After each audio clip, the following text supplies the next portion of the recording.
সমর্থন সিলেটবাসীর পক্ষ থেকে লাল গোলাপ শুভেচ্ছা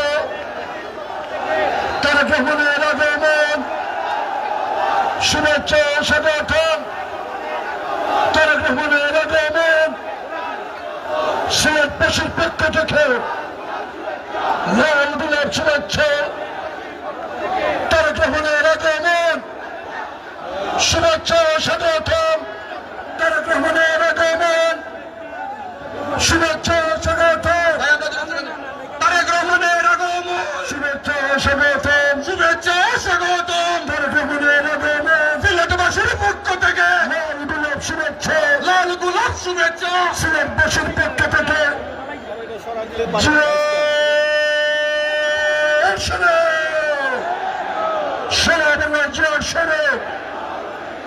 সিলেটবাসীর পক্ষ থেকে তারেক রহমানের আগমন শুভেচ্ছা স্বাগতম।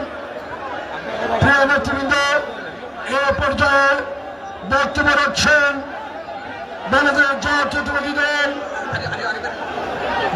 বিএনপির চেয়ারম্যানের উপদেষ্টা মন্ডলীর সদস্য সাবেক এই নগরীর জনানন্দিত মেয়র জনতা গোয়েনঘাট কোম্পানিগঞ্জের সংসদ প্রার্থী জনাব আরিফুল হক চৌধুরী চৌধুরীকে তার মূল্যবান বক্তব্য রাখার জন্য অনুরোধ করছে। বিসমিল্লাহির রহমানির রহিম।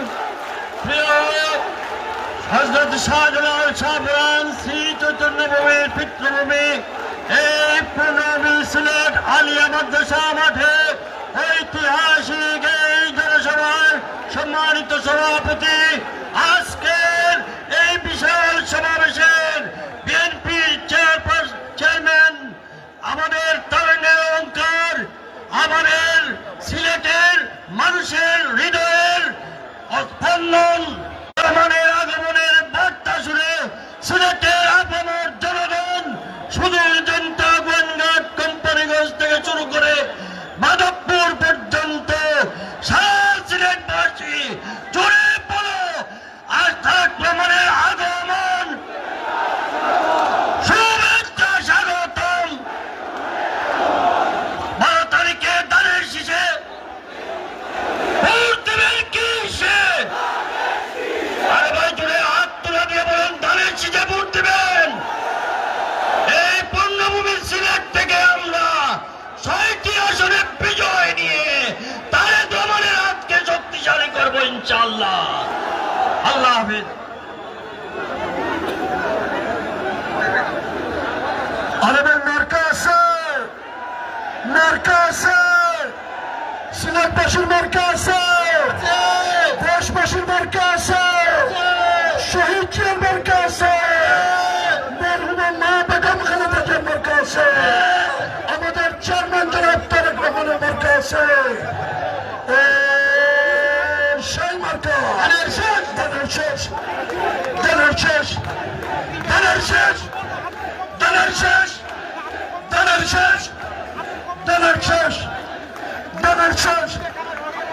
এই পর্যায়ে সিলেটের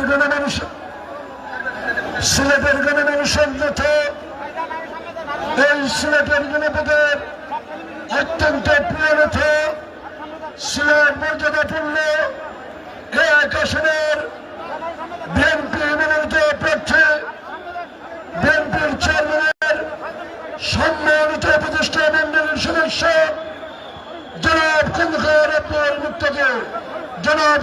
আব্দুল মুক্তাদিরকে তার মূল্যবান বক্তব্য রাখার জন্য অনুরোধ করছে।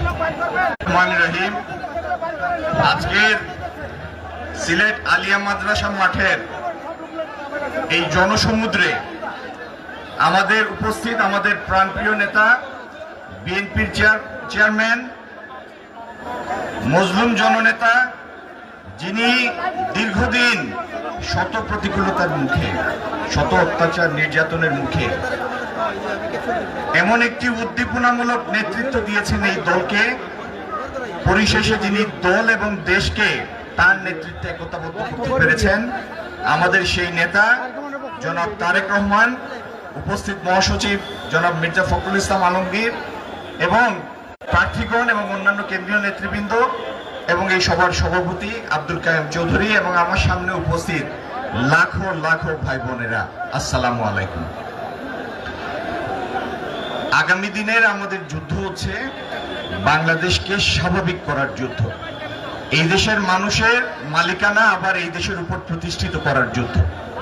সেই যুদ্ধে সব থেকে বড় যেটি আমাদের লক্ষ্য, সেটি হলো এই দেশে স্থিতিশীলতা আনা, শাসন প্রতিষ্ঠা করা, এই দেশকে একটি প্রাতিষ্ঠানিক ভিত্তির উপর দাঁড় করানো, আর মানুষকে রাষ্ট্রীয় কাজের প্রত্যেকটা কাজের সাথে জনমানুষের সম্পৃক্তি ঘটানো।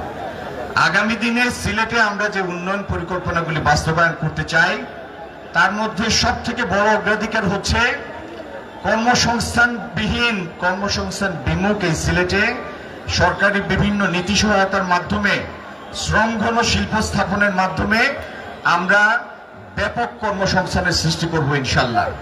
এই অবস্থার পরিবর্তন করতে চাই। প্রিয় ভাই বোনেরা, আপনারা কি আমার সাথে আছেন এই অবস্থার পরিবর্তন করতে? আলহামদুলিল্লাহ। প্রিয় ভাই বোনেরা, আমরা সারা বাংলাদেশের কৃষক ভাইদের পাশে দাঁড়াতে চাই। যদি ইনশাআল্লাহ আপনারা আগামী 12 তারিখে ধানের শীষকে জয়যুক্ত করতে পারেন, আমরা ইনশাআল্লাহ সারা বাংলাদেশের কৃষকদের পাশে তাহলে দাঁড়াতে পারবো। দাঁড়াতে চান কৃষক ভাইদের পাশে? আলহামদুলিল্লাহ। প্রিয় ভাই বোনেরা, আমরা দেখেছি শহীদ রাষ্ট্রপতি জিয়াউর রহমানের সময় এইভাবে খাল খনন করা হয়েছিল সারা বাংলাদেশে, এবং সেই খাল খনন করার মাধ্যমে কৃষকদের সেচ সুবিধা সহ মানুষের পানির সমস্যার সমাধান হয়েছিল।